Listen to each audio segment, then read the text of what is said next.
Hey friends, Tony here from TL Yarn Crafts, and today I'm showing you how to knit with a crochet hook. This is the Tunisian Knit Stitch.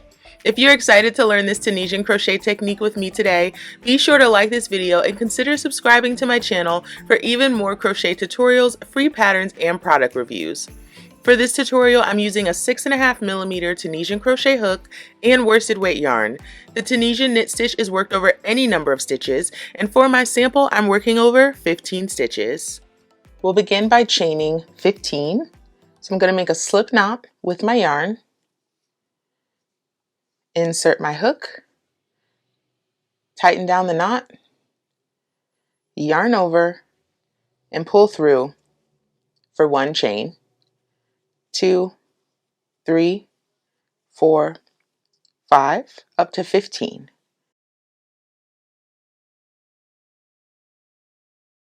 So here are my 15 chains. So this is the front of my chain. I'm actually going to flip to the back of my chain. And what you're going to see are these little bumps. And we're going to actually work into those bumps instead of into the front of our chain. So looking at the back here, I'm going to skip this first chain, go to the second chain and insert my hook under this bump. Yarn over and pull up the loop and leave that loop on my hook. Insert under the next chain, yarn over, pull up a loop, insert under the following chain, yarn over, pull up a loop. And I'll do that for each chain down the row. And I'll know I did it right if I have the same number of loops on my hook as the number of chains I had in my starting chain. Continuing down the line, insert under the bump, yarn over, pull up a loop, insert, yarn over, pull up a loop.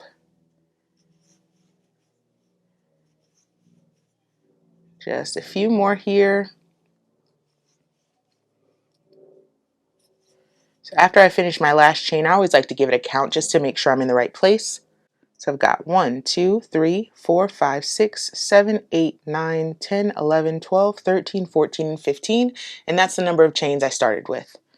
So now I want to do my return pass, which starts by yarning over and pulling through just one loop for a chain 1. And then yarn over, pull through 2, yarn over, pull through 2, until I have just one loop left on my hook. Yarn over, pull through 2, yarn over, pull through 2, yarn over, pull through 2.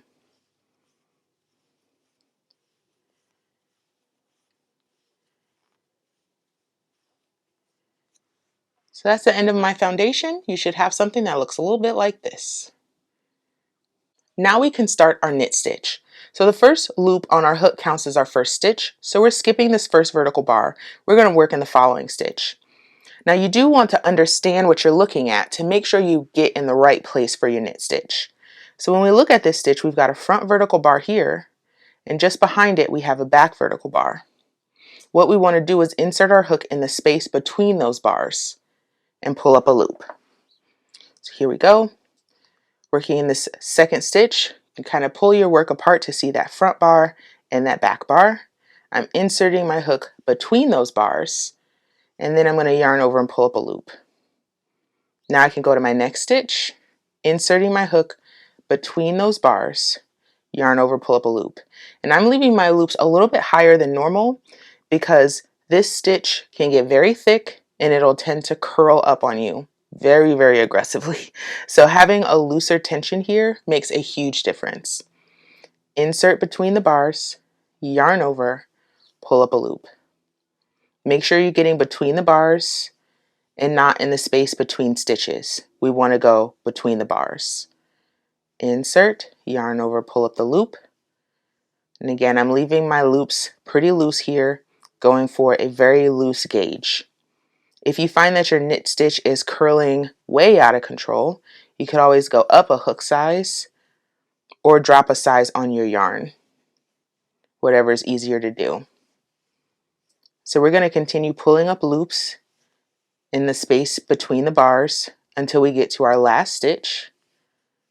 So we've got our last stitch here. When we rotate our work towards us, we're going to see that this last stitch has a front bar, and right behind it there's a back bar. We want to make sure we insert our hook under both of those loops to work our last stitch. So I'm inserting my hook under both of those loops.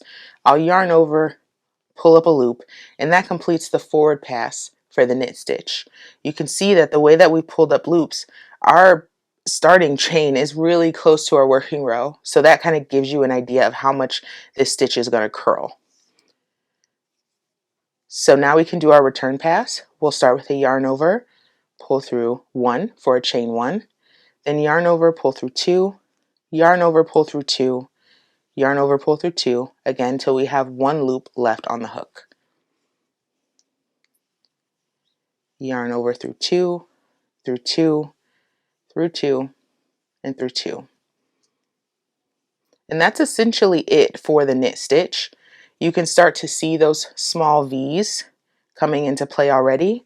We'll do another row together and that stitch pattern will really become evident. So again, this first loop on our hook counts as our first stitch. So we're skipping this first vertical bar. We're going to go into the next stitch. Since I left my loops so long, it's even easier to see the front and back bar on these stitches. So again, I'm going to insert my hook in between the front and back vertical bar, pushing my hook towards the back of my work, yarn over my hook, pull up the loop, and I'm leaving that loop long. Insert in the space between the front and back vertical bar, yarn over, pull up a loop, front and back vertical bar, inserting in the space between those, yarn over, pull up a loop. Insert, yarn over, pull up a loop, keeping consistent, loose tension, trying to prevent too much curling. But either way, you are going to end up with a pretty thick fabric. That's just the nature of the Tunisian knit stitch. Insert, yarn over, pull up a loop, insert, yarn over, pull up a loop, and repeat that until you get to your last stitch. Rotate your work towards you so that you can find that front and that back bar as part of your last stitch. Insert your hook under both of those bars, yarn over, pull up a loop.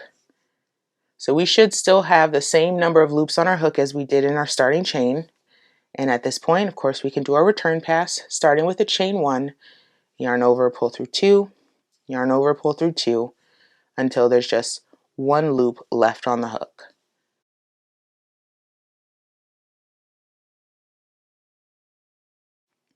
And as you can see here, we've got those telltale little V's of knit stitches.